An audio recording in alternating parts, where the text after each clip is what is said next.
কেয়ামতের বড় বড় 10টি আলামত রয়েছে। এই 10টি আলামত যতক্ষণ পর্যন্ত প্রকাশ না পাবে ততক্ষণ পর্যন্ত কেয়ামত সংঘটিত হবে না। এক নম্বর হচ্ছে আদ-দুখান, বিশাল বড় একটা ধোঁয়া বের হবে, ধোঁয়া। এই ধোঁয়া বের হয়ে মানুষের কাছে চলে আসবে। দ্বিতীয় নাম্বার হচ্ছে আদ-দাজ্জাল, দাজ্জালের আবির্ভাব হবে। তৃতীয় নাম্বার হচ্ছে দাব্বাতুল আরদ, বিশাল বড় একটা প্রাণী বের হবে। সাফা এবং মারওয়ার পাহাড়ের মাঝখান থেকে বিশাল বড় একটা প্রাণী বের হবে।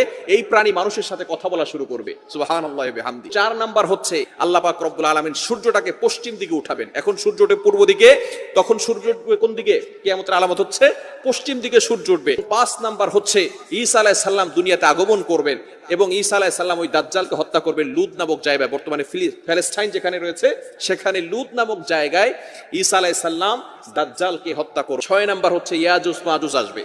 7, 8, 9 সালাসাতা খুসুফ, 3টি ভূমিধস হবে। এবং 10 নাম্বার ইয়ামান থেকে বিশাল বড় এক